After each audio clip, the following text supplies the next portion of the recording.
الحمد لله نحمده ونستعينه ونستغفره ونؤمن به ونتوكل عليه ونعوذ بالله من شرور أنفسنا ومن سيئات أعمالنا من يهد الله فلا مضل له ومن يضلله فلا هادي له ونشهد أن لا إله إلا الله وحده لا شريك له ونشهد أن سيدنا ومولانا محمدا عبده ورسوله وبارك وسلم تسليما كثيرا أما بعد فأعوذ بالله من الشيطان الرجيم بسم الله الرحمن الرحيم يا أيها الذين آمنوا كتب عليكم الصيام كما كتب على الذين من قبلكم لعلكم تتقون صدق الله العظيم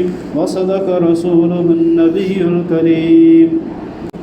بھائی دوستوں اور بزرگوں، اللہ کا شکر ہے کہ اللہ تعالیٰ نے ہم کو رمضان کے قریب تک پہنچا دیا ہے. رمضان کا مہینہ بڑی بابرکت مہینہ ہے، بڑا عظیم مہینہ ہے، اور رمضان المبارک کا مہینہ یہ عربی مہینوں میں سے ایک مہینہ ہے. محرم ہے، سفر ہے، ربیع الاول ہے، یہ سارے وہ نام ہیں جو عربوں نے رکھے ہیں، لیکن رمضان جو لفظ ہے یہ اللہ تبارک و تعالیٰ نے رکھا ہے. رمضان اس مہینے کا نام یہ اللہ تبارک و تعالیٰ نے دیا ہے. دنیا کے پیدا کرنے سے پہلے اللہ تبارک و تعالیٰ نے قرآن کریم کی تلاوت فرمائی، روایت میں ملتا ہے. اور قرآن کریم میں اس بات کا تذکرہ ہے شہر رمضان الذی انزل فیہ القرآن، رمضان کا مہینہ ایسا ہے جس کے اندر قرآن کریم کو نازل کیا گیا. اس سے پتہ ہی چلا کہ ان مہینوں کے اندر جو نام ہے رمضان کا اللہ تبارک و تعالیٰ کا دیا ہوا نام ہے. اور پھر جب عربوں نے ان مہینوں کے نام دیے تو اللہ تبارک و تعالیٰ نے ہی ان کے دلوں کے اوپر اس مہینے کے نام کا القاء کیا اور انہوں نے اس مہینے کا نام رمضان رکھ دیا. رمضان کا معنی ہوتا ہے رمض یرمز، جلا دینا، جل جانا. اور جو چیز جل جاتی ہے وہ ختم ہو جاتی ہے. جلانے سے چیز ختم ہو جاتی ہے، اس کا وجود ختم ہو جاتا ہے، بھسم ہو جاتا ہے. تو رمضان کا معنی ہوتا ہے کہ اس مہینے کے اندر اللہ تبارک و تعالیٰ بندوں کے گناہوں کو جلا دیتا ہے. بندہ کے گناہوں کو اللہ تبارک و تعالیٰ آگ لگا دیتا ہے، اور ان گناہوں کے اوپر آگ جلتی رہتی ہے 29 اور 30 دن تک، یہاں تک کہ سارے گناہ ختم ہو جاتے ہیں. اور جب بندہ عید کے دن عیدگاہ کی طرف چلتا ہے تو وہ ایسے حالت میں چلتا ہے کہ اس کے اوپر کوئی گناہ نہیں ہوتا ہے. اور رمضان المبارک کے اندر ایک عبادت ہے روزہ. رمضان کا مہینہ یعنی روزے کا مہینہ، اس کے اندر دو عبادتیں ہو جاتی ہیں. ایک رمضان کا روزہ، دن میں روزہ ہے، اور رات کو تراویح ہے. روزہ اللہ تبارک و تعالیٰ نے فرض فرمایا، اور تب سے فرض تھا جب سے اللہ تعالیٰ نے دنیا کو بنایا تھا. پہلے نبیوں کی شریعت میں عاشورہ کا روزہ فرض تھا، پھر ہمارے نبی صلی اللہ علیہ وسلم تشریف لائے، نئی شریعت کو لے کر آئے. روزہ پہلے سے فرض تھا، پہلے نبیوں کی شریعت میں روزہ فرض تھا، لیکن ابراہیم علیہ السلام کے بعد جو کفار تھے عربستان کے اندر، وہ اپنے آپ کو دین ابراہیم پر سمجھتے تھے کہ ہم تو ابراہیم علیہ السلام کے دین پر ہے، دین حنیف پر ہے، دین ابراہیم پر ہے، ملت ابیکم ابراہیم. تو ان کے اندر ابراہیم علیہ السلام کی شریعت کے کچھ چیزیں موجود تھیں. طواف موجود تھا، وہ طواف کرتے تھے. کعبہ کی تعظیم موجود تھی، وہ کعبہ کی تعظیم کرتے تھے. لیکن انہوں نے کیا کیا تھا، ساری چیزوں کے اندر اپنے مشرکانہ خیالات کو ملا دیا تھا، مشرکانہ رسم و رواجات کو ملا دیا تھا. طواف وہ کرتے تھے لیکن ننگا طواف کرتے تھے. ایسا کہتے تھے یہ جو کپڑا ہم نے پہنا ہے یہ تو حرام کے پیسے کا ہے، اس کپڑے کے پہن کر طواف نہیں کرنا ہے، تو ننگا طواف کرتے تھے. کعبہ بیت اللہ اللہ تبارک و تعالیٰ نے توحید کے لیے بنایا تھا، توحید کا گھر بنایا تھا. انہوں نے اس کے اندر مورتیوں کو جمع کر دیا، شرک کا گڑھ اس کو بنا دیا. 360 بت اس کے اندر ہے. کہتے تھے اپنے آپ کو دین ابراہیمی کے اوپر، لیکن سارے کام وہ اپنے رسم و رواجات، اپنے خیالات کے اعتبار سے کرتے تھے. تو حج کا بھی ان کے اندر کچھ تصور باقی تھا، اس لیے وہ حج کرتے تھے. لیکن حج میں کیا کہتے تھے کہ ہم خالی حج حدود حرم میں کریں گے، حدود حرم سے باہر نہیں جائیں گے. اب مزدلفہ حدود حرم سے باہر ہے، عرفات حدود حرم سے باہر ہے. حالانکہ عرفات کا وقوف یہ تو حج کا بہت بڑا فرض ہے کہ جس نے وقوف عرفہ نہیں کیا اس کا حج نہیں ہے، لیکن وہ عرفہ کا وقوف نہیں کرتے تھے، عرفات نہیں جاتے تھے. ان کے خیالات میں تھا ہم تو حدود حرم میں ہی رہیں گے. تو وہ جو حرم کے جو عوامل ہے، جو مناسک ہے وہ ادا کرتے تھے، طواف کرتے تھے، سعی کرتے تھے، وغیرہ کرتے تھے، لیکن وقوف عرفہ نہیں کرتے تھے، مزدلفہ کا قیام نہیں کرتے تھے. اور حج کے بعد 3 دن مینا میں رہنے کا حکم ہے کہ طواف زیارت کر دیا پھر واپس مینا جاتے. پھر اگر کسی کو طواف کے لیے آنا تو آ سکتا ہے، لیکن وہ 3 دن مینا میں رہتے ہیں. تو مینا میں جو رہنا ہے، یہ تو حدود حرم میں مینا، تو لوگ مینا میں جاتے تھے. لیکن مینا کا جو قیام ہے وہ کس کے لیے؟ اللہ تعالیٰ فرماتے ہیں فَاذْكُرُوا اللَّهَ فَإِذَا قَضَيْتُم مَّنَاسِكَكُمْ فَاذْكُرُوا اللَّهَ، کہ جب تم مناسک حج ادا کر چکو، جب تم حج کو ادا کر چکو تو پھر 3 دن خوب اللہ تعالیٰ کا ذکر کرو، خوب اللہ تعالیٰ کو یاد کرو. اب یہ لوگ کیا کرتے تھے، وہاں پر مینا چلے جاتے تھے، اب وہاں پر جا کر اللہ کو یاد کرنا ہے، لیکن اس کی جگہ پر اپنے آبا و اجداد کا تذکرہ کرتے تھے. ہمارے دادا ایسے تھے، ہمارے باپ ایسے تھے، اپنے نسب کا سلسلہ اس پر فخر کرتے تھے، بڑے بڑے قصیدے پڑھتے تھے. اس طریقے سے وہ کرتے تھے. تو کچھ تصورات ان میں باقی تھے ابراہیم علیہ السلام کے، لیکن سب خلط ملط کر دیا تھا. لیکن قریشیوں کے سامنے روزے کا کوئی تصور نہیں تھا. حالانکہ روزہ پہلے فرض تھا، لیکن روزے کا کوئی تصور نہیں تھا. تو روزہ کیا چیز ہوتی ہے؟ اس طرح قرآن کریم کی جو مکی صورتیں ہیں، 114 صورتوں میں سے قرآن کریم میں سے 86 صورتیں مکی ہے، یعنی پونا قرآن جو ہے نا مکہ میں اترا ہوا. تو اس پورے پونے قرآن کے اندر روزے کا کہیں تذکرہ نہیں ہے، کیونکہ وہاں پر قریش کے اندر روزے کا کوئی تصور ہی نہیں تھا، کوئی تذکرہ ہی نہیں تھا. تو اللہ تبارک و تعالیٰ نے پھر روزے کا کوئی تذکرہ نہیں کیا. روزہ فرض ہوا مدینہ جانے کے بعد. ہاں خالی روزے کا جو تذکرہ ملتا ہے وہ مریم علیہ السلام کے قصے میں ملتا ہے کہ جب مریم علیہ السلام کو عیسیٰ علیہ السلام پیدا ہو گیا، بچہ پیدا ہو گیا، وہ ڈرنے لگی کہ میں لے کے جاؤں گی گاؤں میں تو لوگ مجھے کیا کہیں گے، تو کہاں سے لے کر آ گئی. تو اللہ تبارک و تعالیٰ نے فرمایا کہ فَقُولِي وَاشْرَبِي وَقَرِّ عَيْنًا فَإِمَّا تَرَيِنَّ مِنَ الْبَشَرِ أَحَدًا فَقُولِي إِنِّي نَذَرْتُ لِلرَّحْمَنِ صَوْمًا فَلَنْ أُكَلِّمَ الْيَوْمَ إِنسِيًّا، کہ جب تو گاؤں میں جائے گی اور لوگ تجھے دیکھیں گے اور تعین و تشبیہ کریں گے تو خالی ایسا بول دینا میں نے اللہ کے لیے روزہ رکھ لیا ہے. اور جو پہلے زمانے میں روزہ تھا بنو اسرائیل میں، وہ کیسا روزہ تھا؟ جب روزہ رکھ لیا تو آپ کھا نہیں سکتے، پی نہیں سکتے، بیوی کے پاس نہیں جا سکتے اور بول بھی نہیں سکتے. بولنے کا بھی روزہ، ان کا روزہ اتنا سخت تھا کہ بول بھی نہیں سکتے. ان کو ایسا بول دینا میں نے روزہ رکھ لیا ہے، اب میں بات نہیں کر سکتی ہوں، اشارے سے کہہ دینا کہ میں نے روزہ رکھ لیا ہے. تو خالی یہاں پہ روزے کا تذکرہ ملتا ہے مکی صورت میں، باقی کوئی روزے کا تذکرہ نہیں ہے. ہمارے نبی صلی اللہ علیہ وسلم مکہ سے ہجرت کر کے مدینہ تشریف لے گئے تو مدینہ کے اندر یہود آباد تھے. یہودوں کے 3 قبیلے آباد تھے، بنو قینقاع، بنو نذیر، بنو قریظہ. یہ 3 قبیلے وہاں پر آباد تھے. تو ہمارے نبی صلی اللہ علیہ وسلم کو پتہ چلا کہ یہ جو یہودی ہے یہ عاشورہ کا روزہ رکھتے ہیں، محرم کا روزہ رکھتے ہیں. تو ہمارے نبی صلی اللہ علیہ وسلم نے ان کو وجہ پوچھی کہ تم عاشورہ کا روزہ کیوں رکھتے ہو؟ ہم عاشورہ کا روزہ اس لیے رکھتے ہیں کہ اللہ تبارک و تعالیٰ نے ہمارے نبی موسیٰ علیہ السلام کو فرعون کے عذاب سے اور فرعون کے ظلم سے اسی دن آزاد کیا تھا، اور فرعون کو اسی دن ڈبا دیا تھا اللہ تعالیٰ دریا نیل کے اندر. تو اس کی خوشی میں، اس کے شکرانے میں ہم روزہ رکھتے ہیں. تو ہمارے نبی صلی اللہ علیہ وسلم نے صحابہ سے فرمایا کہ موسیٰ علیہ السلام کے کام کے تو ہم زیادہ حقدار ہیں، موسیٰ علیہ السلام کے خوشی کے تو ہم زیادہ حقدار ہیں، لہٰذا ہم بھی روزہ رکھیں گے. لہٰذا اگر مجھے آئندہ محرم ملا، ہمارے نبی نے فرمایا اگر مجھے آئندہ محرم ملا تو میں روزہ رکھوں گا. اور فرمایا کہ ایک روزہ رکھتے ہم 2 روزہ رکھیں گے، ان کی مخالفت کریں گے. ہمیں یہود و نصارہ کی مخالفت کرنے کا حکم ہے، یہاں تک کہ عبادت کے اندر بھی مخالفت کرنی ہے کہ وہ 1 روزہ رکھتے ہم 2 روزہ رکھیں گے.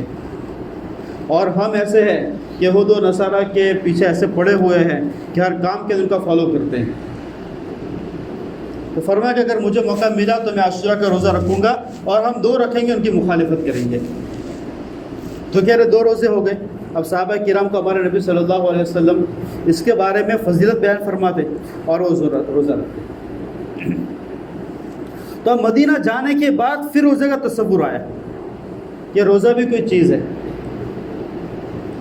پھر اللہ تبارک و تعالیٰ نے عاشورہ کے روزے کے بعد، عاشورہ کا روزہ تو فرض نہیں تھا، عاشورہ کا روزہ تو نفلی تھا، شکرانے کا روزہ تھا، لیکن اللہ تبارک و تعالیٰ نے پھر 3 دن کے روزے فرض فرمائے، ایام 20 کے، ہر مہینے کے 13، 14 اور 15 تاریخ کے روزے فرض فرمائے.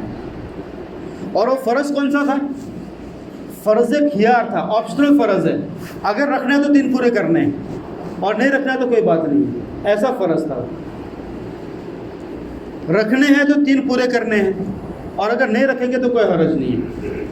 اور اگر کوئی انسان روزہ رکھنے کا ارادہ کرتا ہے لیکن وہ سفر میں ہے اور بیماری میں ہے، اور اس کی نیت روزہ رکھنے کی اور نہیں رکھ سکا سفر کے عذر کی وجہ سے یا بیماری کے عذر کی وجہ سے، تو پھر وہ کیا کرے گا؟ دوسرے دن قضا کر لے گا. وہ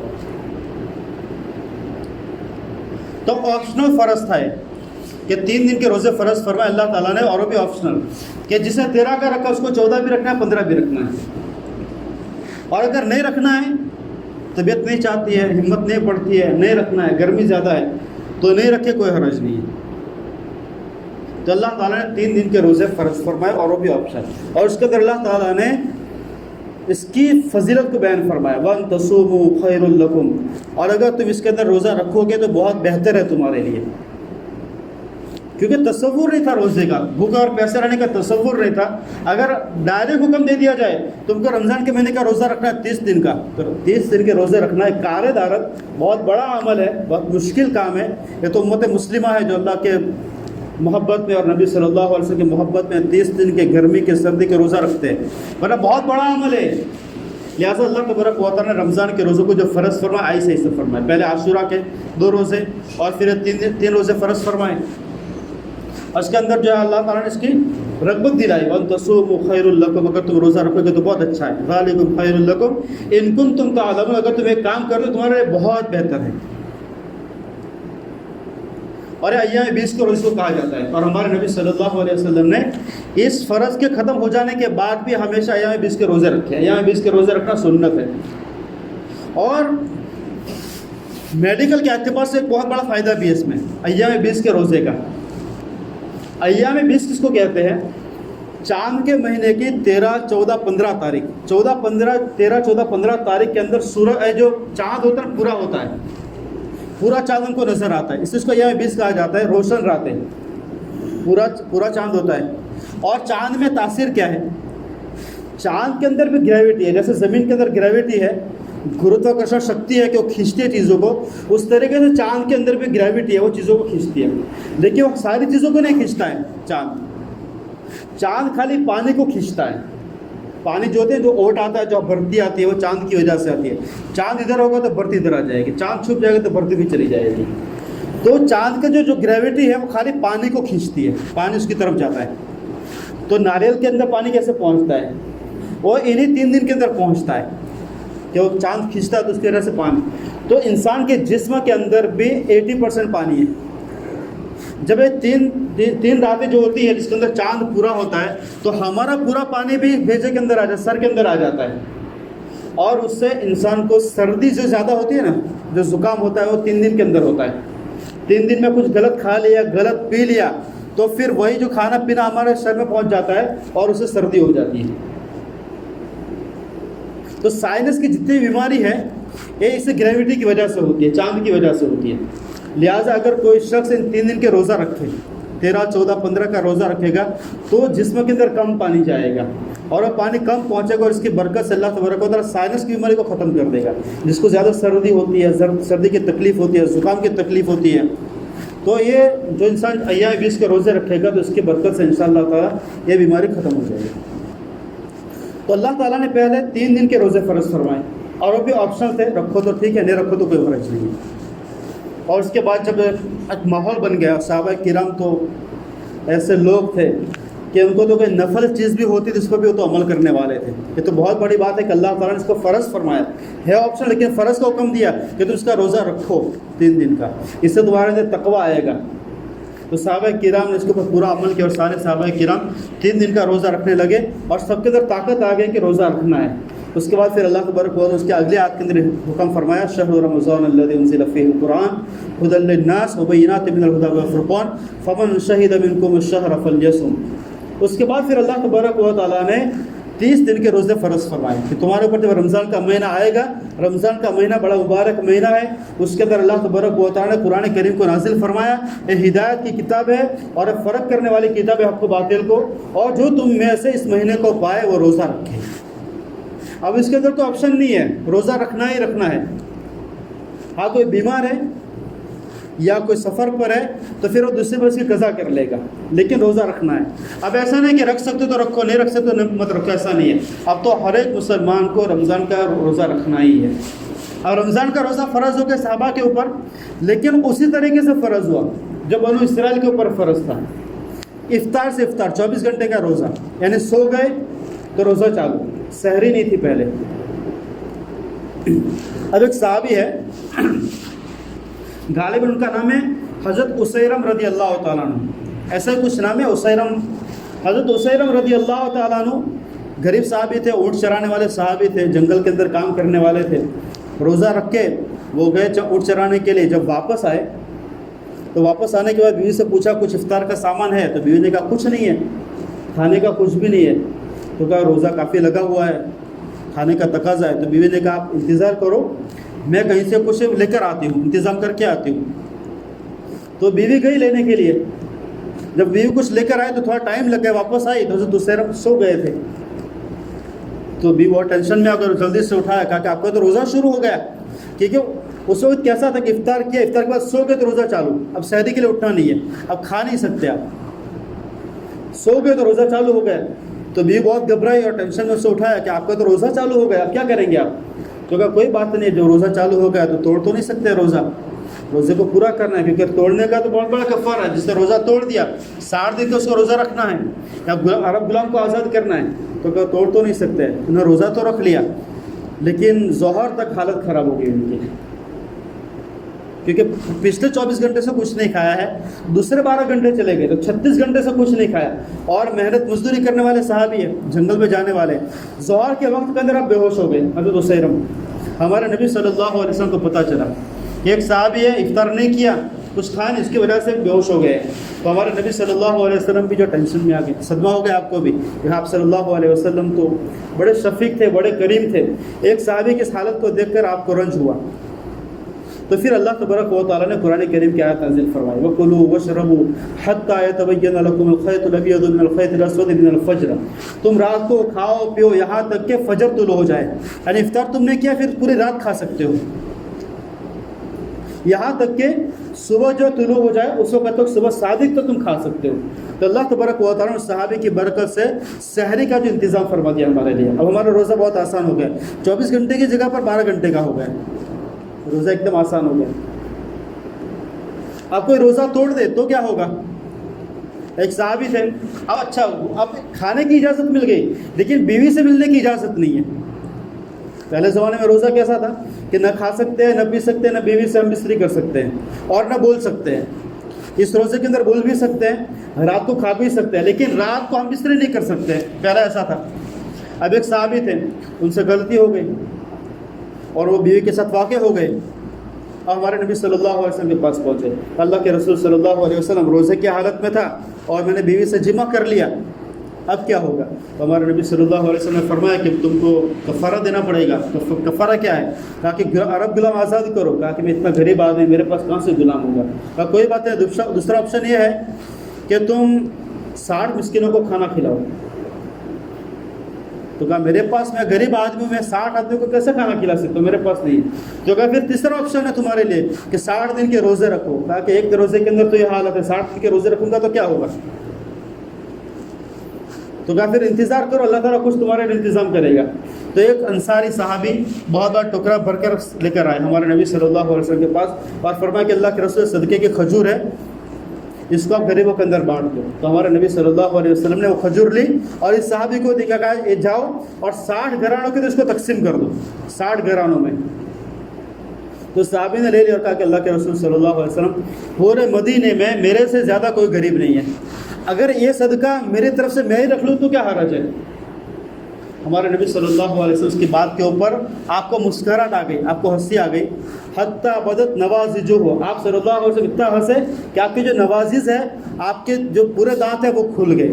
بہت کم ایسا ہوتا تھا کہ آپ صلی اللہ علیہ وسلم اتنا زیادہ ہنستے.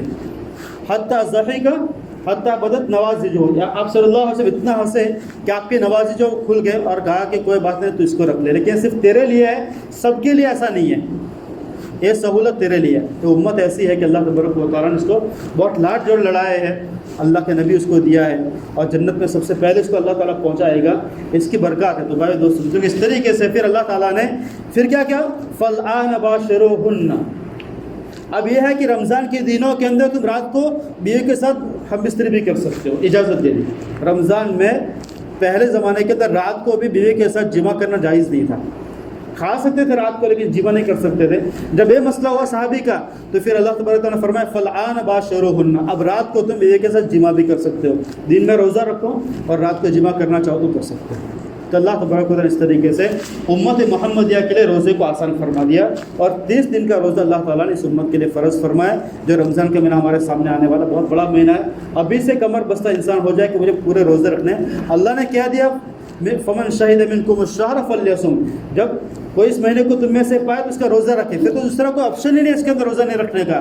نوکری ہے، جاب ہے، گرمی ہے، تھکاوٹ ہے، کام ہے، ادھر جانا ہے ادھر جانا ہے، کوئی اس کے اندر آپشن ہی نہیں ہے ہمارے پاس. اللہ کا حکم ہے روزہ رکھنا ہے تو رکھنا ہی رکھنا ہے. اس طریقے سے اپنے آپ کو تیار کرے. اللہ تعالیٰ مجھے آپ کو کہنے سننے سے